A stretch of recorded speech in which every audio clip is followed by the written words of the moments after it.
Então, boa noite a todos, os presentes fisicamente e os presentes sem ser fisicamente, mas alguns até a acompanhar também aqui este nosso momento. Então, nós hoje vamos falar, de facto, sobre este livro, A Caminho da Luz, mas é um livro tão profundo e que é uma base de reflexão tão grande que, de facto, o desafio era falar sobre o livro todo. Mas o Caminho da Luz vai ficar a meio, porque o restante do trabalho será numa próxima palestra. Portanto, nós hoje, se conseguirmos, tal como previsto, ficaremos a meio do livro, mais ou menos, mas ficamos num bom momento, que é o nascimento de Jesus. Portanto, da luz maior, daquele que nos dá a luz para continuarmos. Por isso, este livro é um livro efetivamente muito especial e é um livro que quem não leu ainda convido a ler, porque não é um livro assim daqueles que nós pomos à mesinha de cabeceira e vamos lendo e devorando. É um livro para ir lendo, ir aprofundando, ir refletindo e depois traz-nos novos questionamentos, dá-nos vontade também de saber sobre outras coisas correlatas ao livro e é uma boa base para quem quer estudar o Caminho da Luz. Como estamos aqui na Ponte de Luz, tudo ajuda. Então, começando pelo princípio, tal como o nosso colega João Luís nos disse, este livro tem aqui dois autores. Um, que é o verdadeiro autor, que é o Espírito, Emmanuel, e outro, o Francisco Cândido Xavier, que pela sua mediunidade ele escreveu este livro. E o livro foi escrito numa época muito especial também para a humanidade. Se vocês repararem na data, foi escrito de 17 de agosto a 21 de setembro de 1938. Foi publicado em 1939, portanto, nós estávamos ali, quer dizer, a humanidade, na altura da Segunda Guerra Mundial. E é preciso contextualizar a época, porque, de facto, era uma época muito, muito especial. Mas o que vamos ver é que, apesar do livro ter sido escrito nesta altura, este livro está muito atual e este livro vai-nos, de facto, contar uma história, que é a história da humanidade, mas não é a história da humanidade pura e simples, como se fosse um historiador a contar essa história. É a história mais das almas, a história espiritual da humanidade. Daí a sua grande beleza.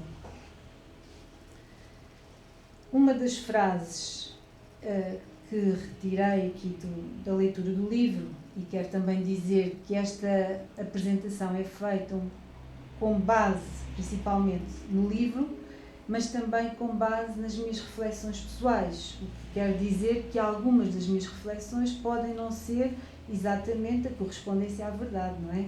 Pronto, foi a minha verdade ao ler o livro, mas daí que seja importante cada um a ler também e podermos somar ideias em relação a este assunto. Por outro lado, para além do livro, para além de outros livros também que ajudam nesta reflexão, também assisti a algumas palestras, umas mesmo vivenciais, portanto estive lá, e outra em termos pela internet.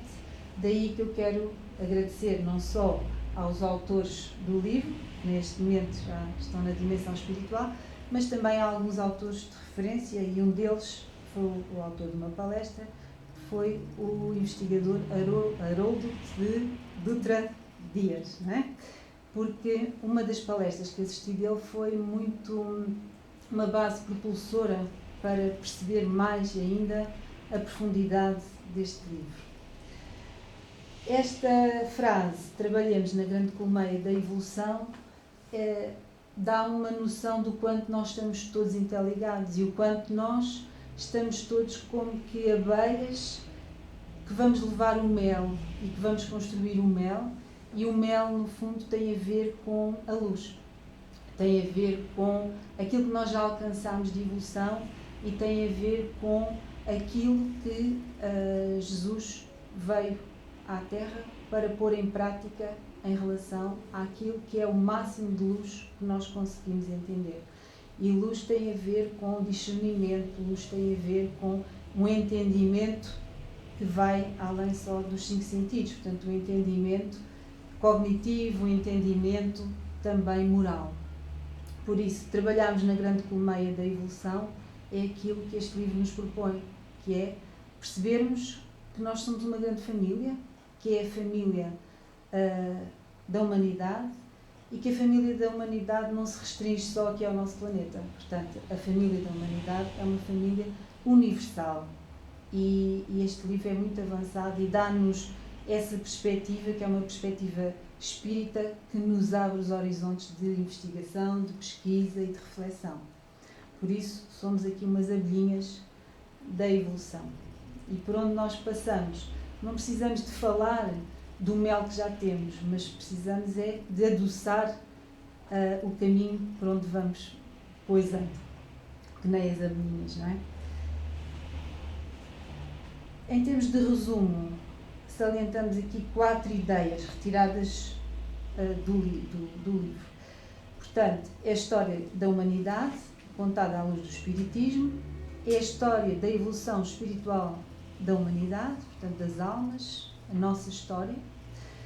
Apresenta acontecimentos e experiências que vão desde a gênese do planeta até às perspectivas para o futuro da humanidade. Portanto, chega aos dias em que nós estamos.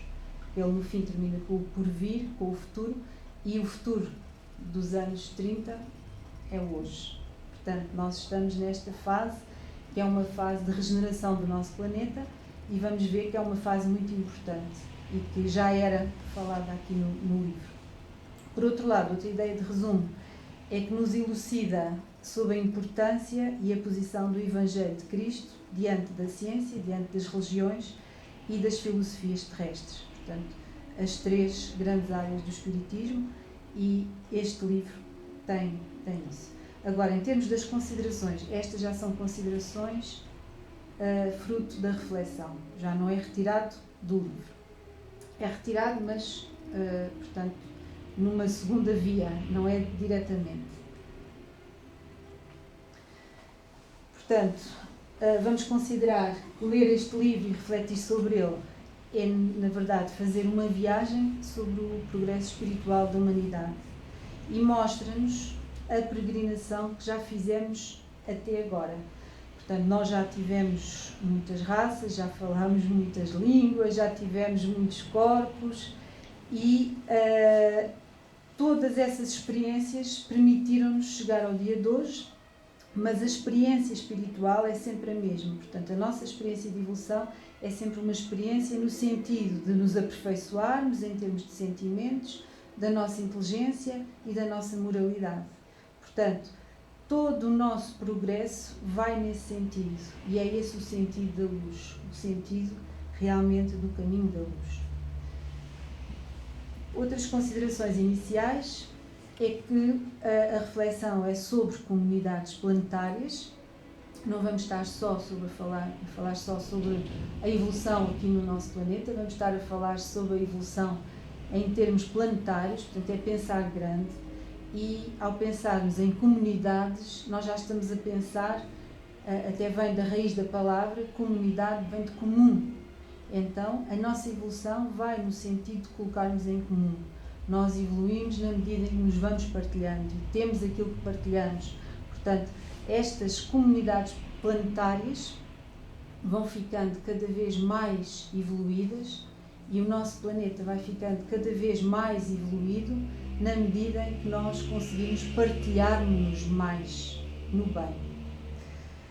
A liderança das comunidades planetárias é de Deus, e Deus tem os seus embaixadores, e a liderança é feita por seres angélicos, seres perfeitos, também chamados seres crísticos, do qual Jesus Cristo é um exemplo, e vamos ver que o livro nos remete realmente para esse sistema de liderança, um sistema parlamentarista, portanto não é na base de um presidente, é na base de uma comunidade de seres evoluídos que se reúnem principalmente quando há grandes decisões a tomar.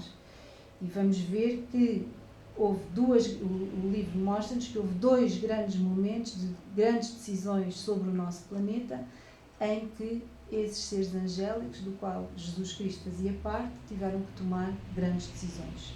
Já vamos ver quais. Outra consideração é que o Espiritismo nos ajuda bastante a fazer estas reflexões universais e cósmicas, uma vez que a vinda do Cristo ao nosso planeta não representou simplesmente fundar uma nova religião, mas sim trouxe um código moral. Portanto, trouxe uma nova forma de pensar, uma nova forma de sentir, um exemplo, e como que um DNA que se vai juntar ao nosso, só que não é um DNA físico, um DNA espiritual.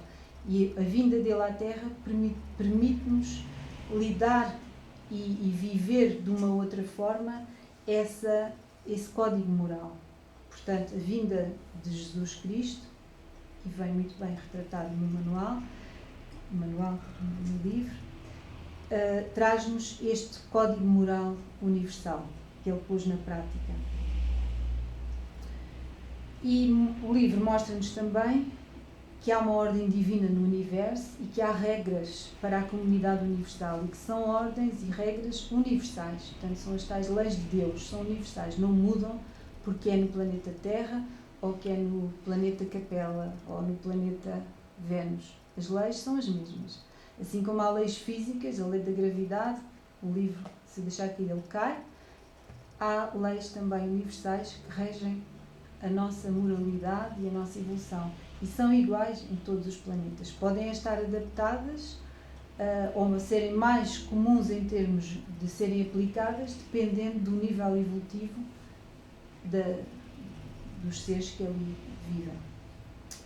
Um espírito que esteja em equilíbrio vai refletir essa ordem, essa beleza, essa harmonia, e como o exterior é sempre o reflexo da nossa intimidade, quando nós estamos em harmonia, nós somos conduzidos também para um ambiente de harmonia. Por isso, um ambiente espiritual vai refletir, espiritual superior, vai refletir essa ordem suprema. O livro vai-nos falar, assim, da formação do planeta até ao mundo de regeneração em que agora nós estamos.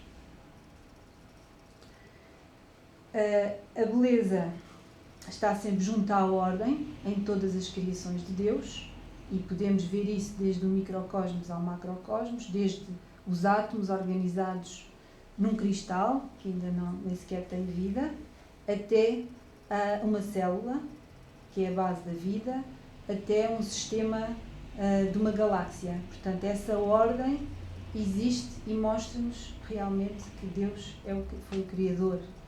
E daí que até o nome de universo significa mesmo ordem e harmonia do sistema. Por isso, Deus não nos deixa sozinhos. Isto é uma mensagem que o livro nos traz-nos a mensagem que nós estamos todos numa viagem.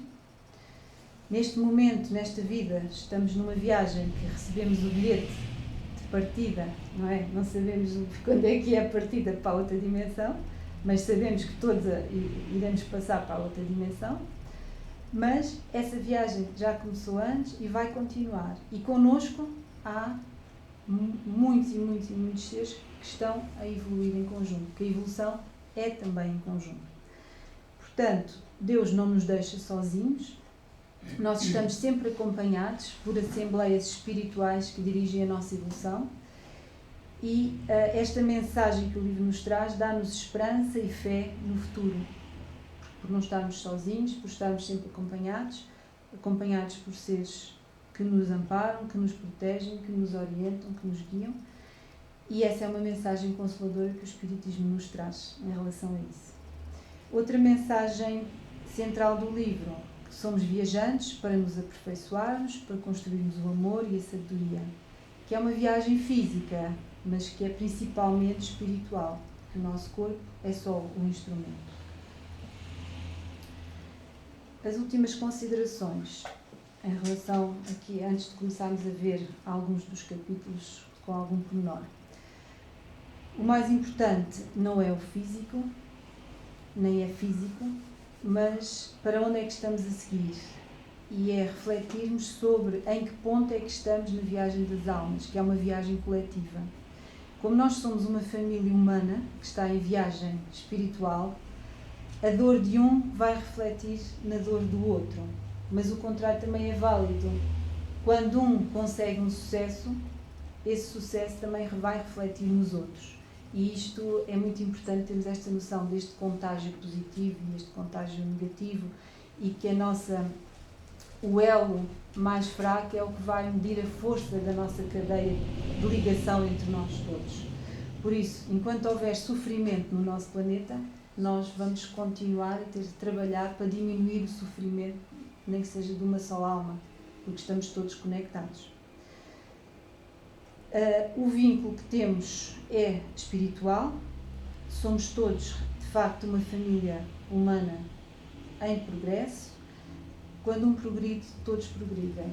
E por isso o livro traz-nos outra mensagem, que é uma mensagem dos missionários que desde o início da humanidade têm vindo à Terra, enviados por Deus, seres evoluídos que têm vindo ajudar na evolução deste planeta.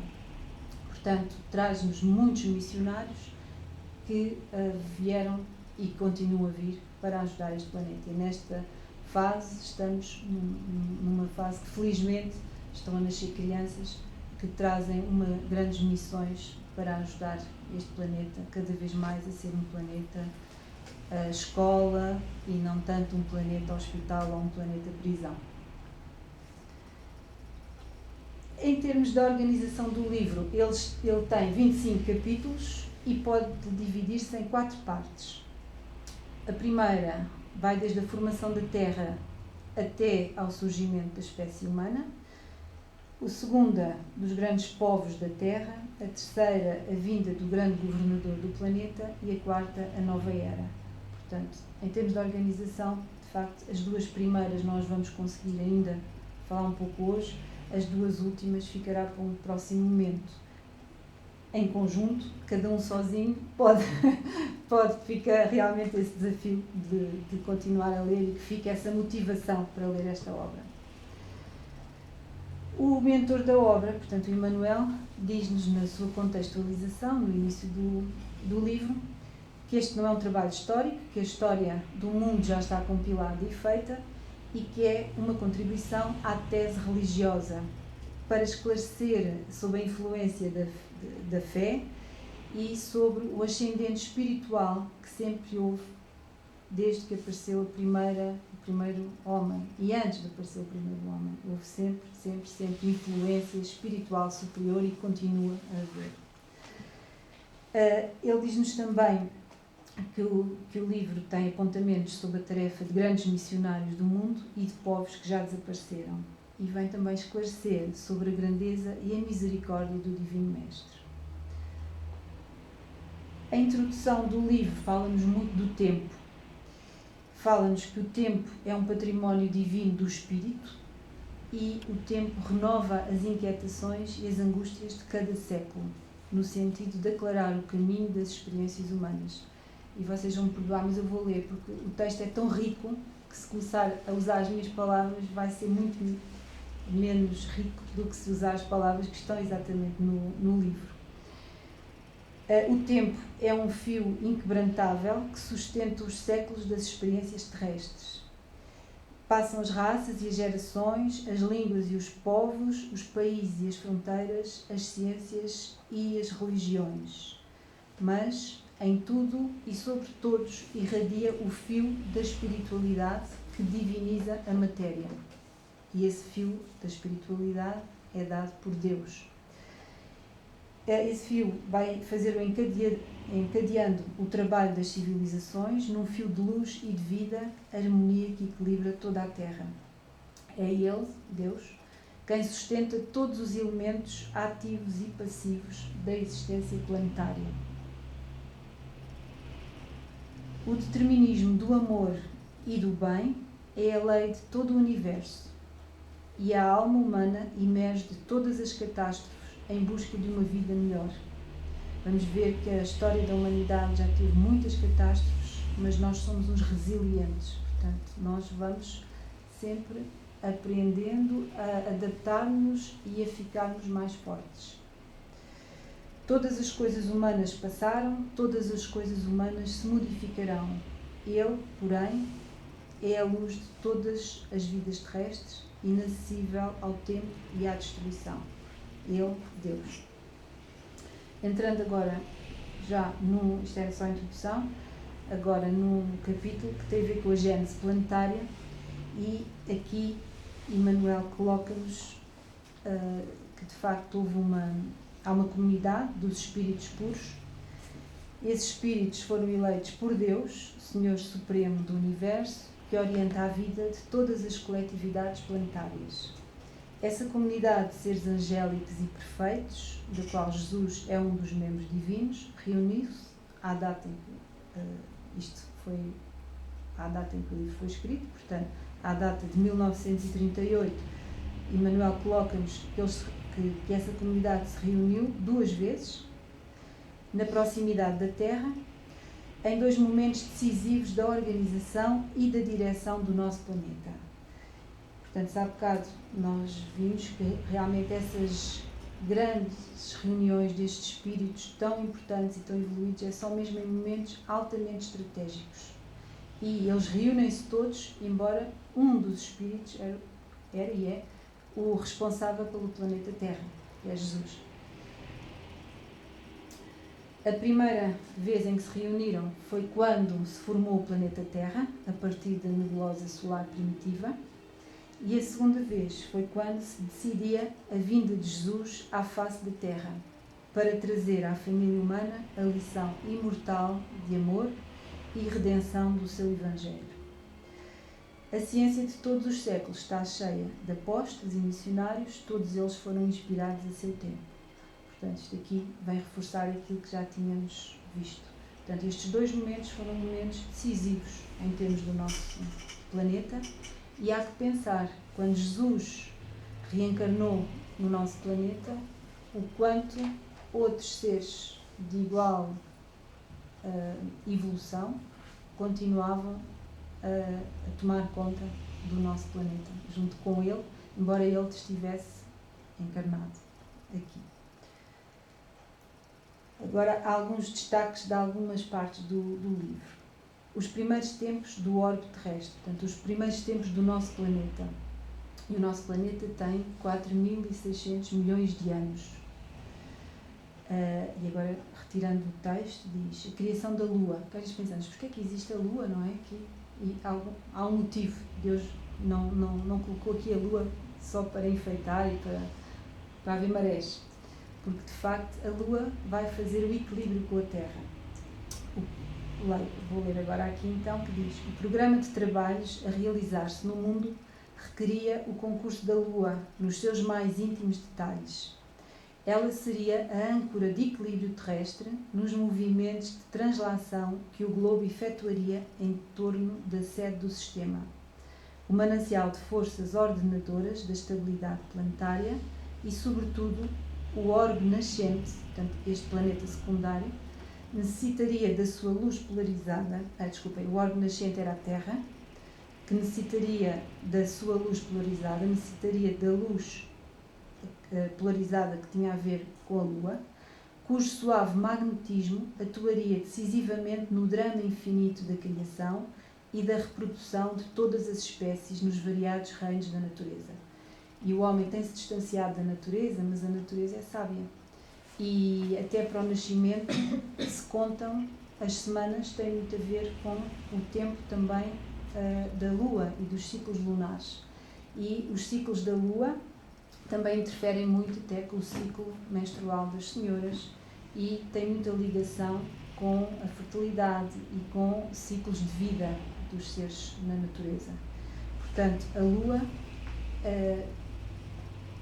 foi muito importante também nesta fase do início do nosso planeta. Depois, a solidificação da matéria, porque na altura portanto, estava tudo ainda fluido, era um magma permanente, temperaturas altíssimas, e a solidificação da matéria e a formação dos oceanos primitivos levou a um novo teatro de evolução e vida.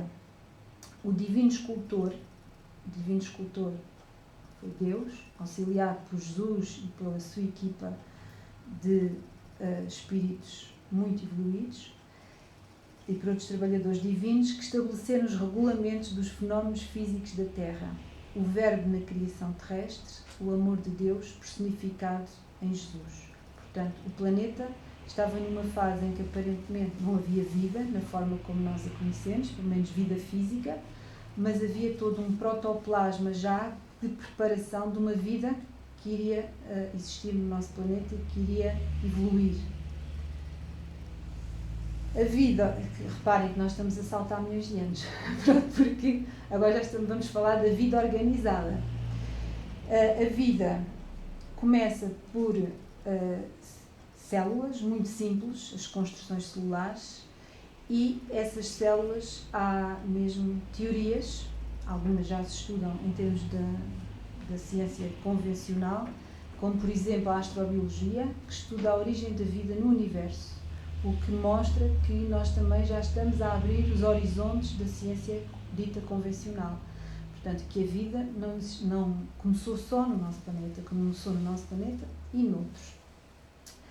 As construções celulares, portanto, as células a adquirirem cada vez mais organídeos, cada vez uma especialização superior e há o surgimento dos primeiros habitantes da Terra, no plano material, como as amibas e todas as organizações unicelulares, primeiro isoladas e livres, que surgiram nos oceanos, onde estavam protegidas dos raios muito fortes do Sol, e por outro lado, aquilo era chamada sopa primitiva, um caldo primitivo, e a partir daí começou a haver uma evolução, um desenvolvimento que depois foi fazer sentir nos seres e nas espécies que foram evoluindo, mas tudo com um pensamento de arquitetos do cosmos, arquitetos em que tudo foi pensado ao mínimo pormenor. Houve uma elaboração paciente das formas, a partir do mundo espiritual, e os reinos animal e vegetal estão principalmente nos fundos dos oceanos, e há formas intermediárias da natureza, até há formas que são quase que experiências evolutivas que até nem deram certo, houve extinções de grandes espécies que até estavam em grande apogeu no planeta, mas face às condições que existiram no planeta, deu-se a extinção em massa de algumas delas, como por exemplo, umas que estão aqui representadas, estas aqui, as trilobites, e outros seres como os dinossauros, que toda a gente já ouviu falar, e que se extinguiram por várias circunstâncias e que deram lugar, de certa forma, em termos evolutivos, fazendo-se um grande salto ao homem. E, falando do homem, vamos falar agora aqui de um momento em que no nosso planeta, que estava com seres mais primitivos, mas que, como nós vivemos, e a evolução é feita de uma forma sistémica, portanto é um sistema, não é só o sistema solar, é o sistema de Capela, é o sistema, vários sistemas, está tudo organizado naquela ordem, naquela harmonia, e um dos sistemas, o sistema de Capela, que tem a ver com uma estrela na constelação do Cocheiro, Cabra ou Capela, nessa região do universo, um planeta muito parecido com o nosso. Nesse planeta havia seres que estavam, de facto, havia uma necessidade, assim como hoje em dia também há no nosso planeta, naquela altura havia uma necessidade de um salto quase que quântico, um salto evolutivo naqueles seres de Capela. E daí que houve reuniões, e nessas reuniões também com Jesus e com a equipa de Jesus, e muitos seres de Capela vieram para o nosso planeta. São chamados os exilados de Capela. Portanto, o seu exílio foi no nosso planeta. Vou passar a ler. As grandes comunidades espirituais, diretoras do cosmos, deliberaram localizar aquelas entidades que se tornaram pertinazes no crime, em Capela, aqui na terra longínqua, portanto, virem para cá, onde aprenderiam a realizar, na dor e nos trabalhos penosos do seu ambiente, as grandes conquistas do coração e impulsionando simultaneamente o progresso dos seus irmãos inferiores. Portanto, eles ao virem para cá, o nosso planeta estava tão menos evoluído que eles tinham a missão de vir ajudar os seres que estavam no nosso planeta. E deram origem às raças adâmicas. Adâmicas, portanto, no fundo, tem a ver também com aquele mito associado ao Adão, ao início, ao primeiro ser. Esses espíritos ficaram exilados na Terra, houve uma fixação dos caracteres raciais e eles, segundo o livro nos traz, e os espíritos, o Espírito Emmanuel nos trouxe aqui, veio com os seres, com os exilados de Capela, a origem das raças brancas. Portanto, com a sua reencarnação no mundo terreno, estabeleciam-se fatores definitivos na história etnológica dos seres. Um grande acontecimento se verificara no planeta é que com essas entidades nasceram no orbe os ascendentes das raças brancas. Em sua maioria, estabeleceram-se na Ásia, de onde atravessaram o istmo de Suez para a África, na região do Egito, encaminhando-se igualmente para a longínqua Atlântida, de que várias regiões da América guardam vestígios. Não obstante as lições recebidas da palavra sábia e mansa do Cristo, os homens brancos, portanto os exilados de Capela, esqueceram-se de alguns dos seus sagrados compromissos. E dos exilados de Capela houve então a evolução para 4 grandes povos. E esses grandes povos trazem a tradição do paraíso perdido. Esse paraíso perdido, ao que tudo indica, era Capela. E passaram essas tradições de gerações em gerações até que ficassem arquivadas nas páginas da Bíblia. Com o passar dos anos, os seres de Capela reuniram-se em 4 grandes grupos que se fixaram depois nos povos mais antigos e obedeceram às afinidades, por um lado sentimentais, por outro linguísticas, que já tinham na constelação de Cocheiro, portanto já tinham no planeta de onde vieram. E, unidos novamente na esteira do tempo, formaram desse modo 4 grupos: o grupo dos Árias, a civilização do Egito, o povo de Israel e as castas da Índia. Dos Árias descende a maioria dos povos brancos da família indo-europeia e nessa descendência, porém, é necessário incluir os latinos, os celtas e os gregos, além dos germanos e dos eslavos.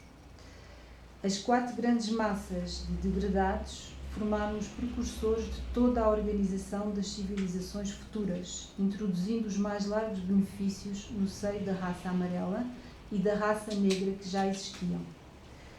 É de grande interesse o estudo da sua movimentação no curso da história, pois, através dessa análise, é possível examinarem-se os defeitos e virtudes que trouxeram do seu paraíso longínquo. Nós aqui não temos tempo, mas, ao analisar este livro, nós conseguimos perceber que certos atributos que alguns povos ainda hoje têm, vêm desta época. E alguns pontos fortes e pontos fracos, portanto os dois, não são só negativos. As raças adâmicas, portanto, tinham feito promessas a Cristo, não é? Que vinham fazer um trabalho de desenvolvimento aqui no nosso planeta do qual Cristo é o organizador, e, tendo ouvido a palavra do Divino Mestre, antes de se estabelecerem no mundo, as raças adâmicas, nos seus grupos insulados, guardaram a reminiscência das promessas do Cristo, que, por sua vez, as fortaleceu no seio das massas, enviando-lhes periodicamente os seus missionários e mensageiros. Portanto, não ficavam sozinhos, nem nós. Vem sempre algum mensageiro, E na história mostra-nos que cada uma destas correntes que se formaram tiveram mensageiros muito importantes. E eis porque as epopeias do Evangelho foram previstas e cantadas alguns milénios antes da vinda do sublime emissário. Portanto, antes de Cristo chegar, ele já havia profetas em todas as correntes que falavam desse Messias. Uma secreta intuição iluminava o espírito divinatório das massas populares. Aquela intuição, no fundo, é um intuir, é um conhecimento que está no interior e que é uma verdade que a pessoa não sabe explicar, mas que está dentro de si. Então, dentro daquelas linhas, temos uma delas, a civilização egípcia, e dentro dos espíritos degradados na Terra, os que constituíram a civilização egípcia foram os que mais se destacaram na prática do bem e do culto da verdade. Eram eles os que menos débitos possuíam perante o tribunal da justiça divina. E em razão dos seus elevados patrimónios morais, guardaram no íntimo uma lembrança mais viva das experiências da sua pátria distante. Um único desejo os animava, que era trabalhar devotadamente para regressar um dia ao seu planeta. Não sei se vos acontece, mas a mim às vezes acontece. Dá-se uma saudade assim, de um lugar que nós, se calhar é só do mundo espiritual, mas assim um lugar onde as pessoas pensam e sentem como nós. E de facto eles também tinham muito isto, esta saudade, uma saudade torturante do céu, foi a base de todas as suas organizações religiosas. E em nenhuma civilização da Terra o culto da morte foi tão altamente desenvolvido.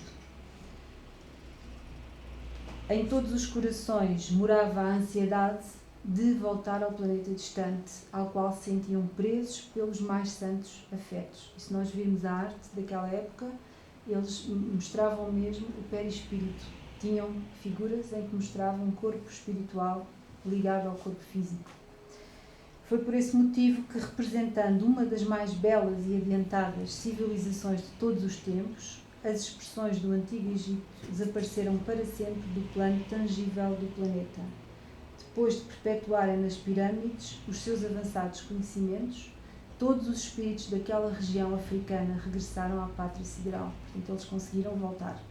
Deixaram-nos alguns testemunhos, em que as pirâmides são alguns desses testemunhos, em que têm, para terem sido realizadas, elas implicitamente contêm, em termos de construções, certas regras da matemática que ainda hoje é difícil de compreender, mas que refletem certas leis matemáticas que existem no universo e muitíssimo avançadas. Portanto, então naquela época, ainda mais. Então eles deixaram-nos este legado. Claro que também há aspectos negativos, mas entre os quais todas as iniciações que eram necessárias ser feitas pelos egípcios, e isso tinha a ver com o facto da sociedade que os rodeava não os compreender. Portanto, temos aqui só, em termos de ideias sintéticas, a ciência secreta. Portanto, eles tinham consigo uma ciência que a evolução da época não comportava. Tinham um politeísmo simbólico, e esse politeísmo tinha a ver com muitos deuses, estava relacionado com aquilo que as grandes massas da sociedade lhes exigiam, e aí está um aspecto menos positivo em que eles cederam. E as ciências psíquicas da atualidade eram familiares aos magnos sacerdotes dos templos. O destino e a comunicação dos mortos e a pluralidade das existências e dos mundos eram para eles problemas solucionados e conhecidos. Bom, agora fazendo um salto para outro grupo da Índia, a organização hindu, dos espíritos degradados no ambiente da Terra, portanto estamos a falar dos exilados de Capela ainda, os que se agruparam nas margens do Ganges foram os primeiros a formar o início de uma sociedade organizada, cujos núcleos representariam a grande percentagem das ascendentes das coletividades do futuro. São de origem anterior à civilização egípcia e antecederam em muito os grupos israelitas. As almas exiladas recordavam Cristo e traduziram-no da beleza dos Vedas e dos Upanishads. Os Vedas são livros que trazem grandes informações de desenvolvimento espiritual. Os arianos puros, portanto, vimos os egípcios, os Vamos lá pôr para trás para dizer o nome certinho. Falámos só na Índia. E agora os arianos puros.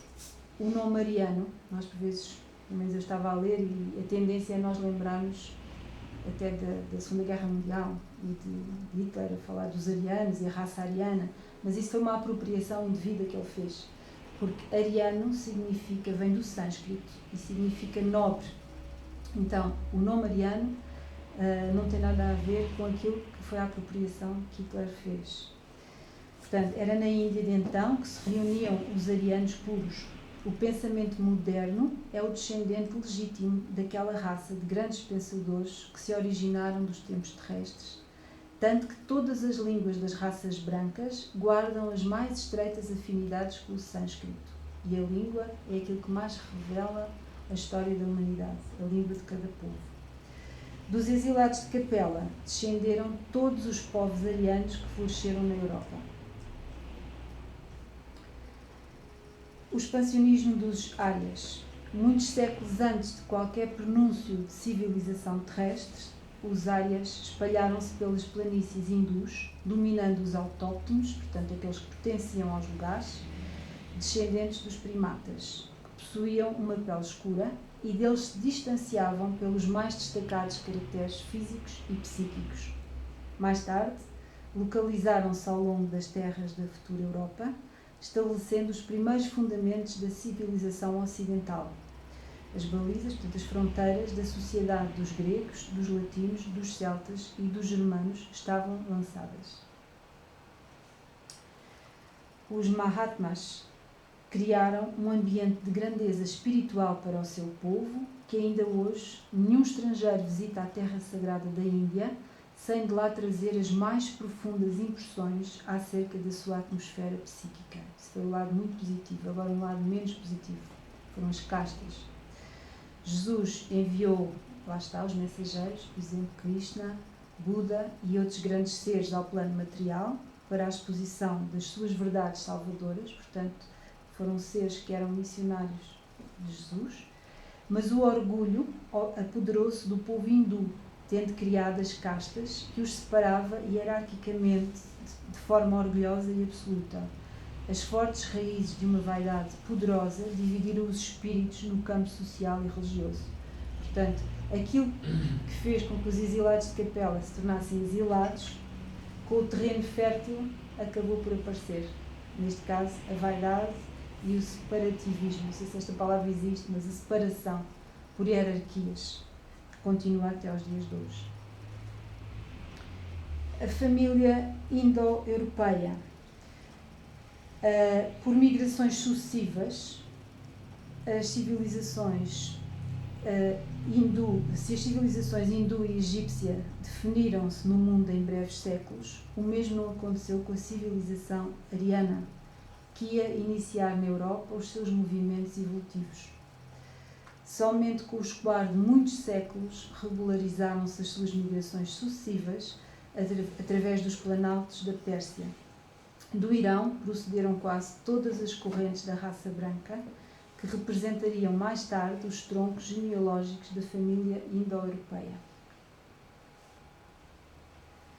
Apenas muito mais tarde, os celtas retornaram ao culto divino, venerando as forças da natureza, e os germanos. Foi também um exemplo em que eles veneravam o fogo, isto num retorno ao divino. A grande virtude dos árias europeus foi as famílias arianas da Europa, embora estivessem muito revoltadas e muito endurecidas, elas tiveram uma grande virtude, é que confraternizavam com o selvagem no sentido daquele que era autóctone, do que pertencia àquele lugar. Isso foi uma grande virtude não se pode chamar desta raça, deste movimento. E aí nisso reside a sua maior virtude. Assimilando os aborígenes, engendraram as premissas de todos os surtos das civilizações futuras. E não sei se ficou claro, mas aqui nos áreas europeus, os povos, as migrações que foram feitas para esta região foi daqueles que tinham vindo de Capela e que eram os que estavam mais revoltados com a divindade. Daí talvez ainda hoje, não é? Há uma tendência muito grande para a ciência e nem tanto para o lado mais espiritual, enquanto que na Índia há essa conexão mais com a parte espiritual, mas com uma mais-valia de se terem misturado facilmente com os povos que existiam nos lugares. Falando um pouco agora de um povo nativo que já estava no nosso planeta, portanto não tem a ver com Capela, a China milenária. Jesus, na sua proteção e na sua misericórdia, desde os tempos mais distantes, e vem outra vez esta tónica, que enviou missionários, e que as raças adâmicas ainda não tinham chegado ao planeta terrestre, e entre aqueles povos já se ouviam grandes ensinamentos do plano espiritual. Exemplos do missionário de Jesus, que vieram, renasceram, reencarnaram na China. Por exemplo, Lao Tse, Forri e Confúcio. Mais outro povo agora, o povo de Israel. O povo de Israel também tem as suas origens nos exilados de Capela. Pontos fortes: a fraternidade intrarracial e o isolacionismo em relação aos outros povos. Portanto, ponto forte a fraternidade, ponto menos forte o isolacionismo em relação aos outros povos. Mas o povo de Israel tinha um forte sentimento de fé e uma grande crença em Deus, mas por outro lado tinha um sentimento, e alguns continuam a ter, um sentimento de orgulho muito exacerbado. De qualquer modo, devido ao monoteísmo, à fé num só Deus e face a várias outras circunstâncias, Jesus vai renascer aqui, mas vai renascer logo com uma grande lição de humildade. E nasce na manjedoura, portanto a manjedoura assinalava o ponto inicial da lição salvadora do Cristo, como que a dizer que a humildade representa a chave de todas as virtudes. E aqui começa a era definitiva da maioridade espiritual da humanidade terrestre, uma vez que Jesus, com a sua exemplificação, trazia-nos o código da fraternidade e do amor a todos os corações. E a partir daqui começam as cenas dos próximos capítulos. Porque Jesus, ao chegar, agora o livro traz uma necessidade de uma abordagem outra vez profunda, que terá que ser trazida num outro momento. Portanto, e quem quiser pode ler o resto do livro e aprofundar, porque aqui demos grandes saltos de milénios, e depois já foi assim só de milhares de anos. Pronto. Então, agora podemos parar um pouco para conversarmos um bocadinho, que ainda temos tempo.